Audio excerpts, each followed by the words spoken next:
Tonight, we are going to get right into the science of a very modern addiction, why it feels so difficult to just put your phone down and go to sleep. So, picture this. It's late. You told yourself, okay, just one last check, and then boom, an hour has just vanished. Your eyes are tired, you know you should be asleep, but your brain is just buzzing. If that sounds familiar, you are definitely not alone. Now, you might just write this off as a bad habit, right? But what's really going on under the surface is a pretty powerful chemical reaction. You're not just staying up late. You are literally actively tricking your brain into a state of emergency. Let's break down exactly how that works. Okay, so first up, let's talk biology.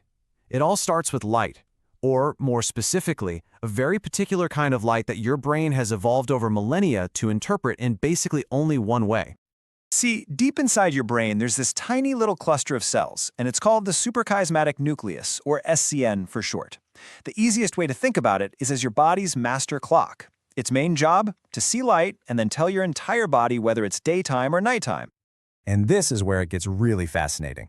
For thousands and thousands of years, the SCN saw that bright blue spectrum light and knew, hey, it's the middle of the day, time to be alert.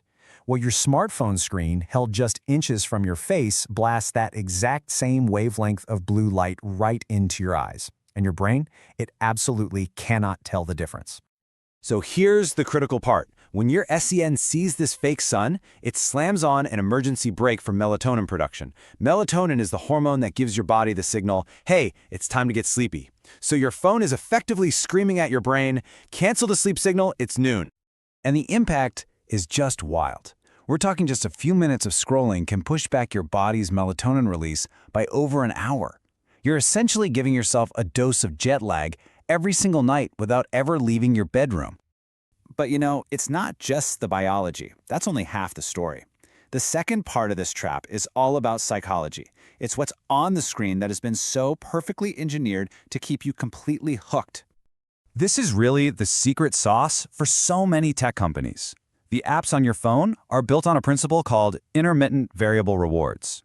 You might not know the name, but trust me, you know the feeling. It's the exact same psychological engine that drives gambling addiction. So here's how that dopamine loop works. Step 1, you scroll. That's just like pulling the lever on a slot machine.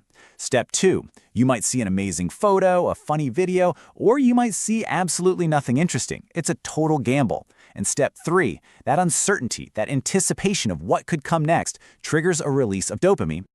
And this is a super important thing to understand about dopamine. It's not the pleasure molecule. It's the anticipation molecule. It's the chemical that says, do that again. The next one might be the jackpot. And that powerful urge to see what's next can easily override your body's simple signals that it's exhausted and needs to sleep. Think about it like this, right? Watching TV is pretty passive. Your brain can kind of check out. But scrolling on your phone is active engagement. You're reading, you're interpreting, you're judging, you're reacting, you're typing. It's like doing a high-intensity workout for your brain right at the moment it's supposed to be cooling down for the night. And if you're doom scrolling, just endlessly consuming bad news, it gets so much worse. Your brain's threat detection system goes into complete overdrive, pumping out the stress hormone cortisol. You're basically hooking yourself up to an anxiety IV drip right before you're supposed to be finding peace and rest. Okay, so that's the problem. It's a serious 1-2 punch of biology and psychology. But the good news is you can fight back. So let's shift gears from the problem to the solution with a really simple toolkit you can start using tonight. We're going to walk through 3 really practical strategies: the gray world method, the analog transition, and finally, kind of a harm reduction plan for those times you just absolutely must use your phone before bed. First up, the gray world method. I want you to go into your phone's accessibility settings. You can do it right now and turn on the grayscale filter. The psychology behind this is so simple, but it's really powerful. When you strip away all those bright, stimulating colors, you take away the reward. Those little red notification bubbles, they lose their urgency. The phone just becomes, well, boring. Next, the analog transition. Look, a huge reason our phones are in bed with us is because we use them as alarm clocks. The solution? Go buy a cheap $5 alarm clock and charge your phone in another room. This helps you enforce a critical rule. Your bed is only for sleeping. This literally retrains your brain to associate your bed with rest, not with endless scrolling. And finally, if you absolutely must use your phone at night, think of this as a last resort. Turn the brightness all the way down.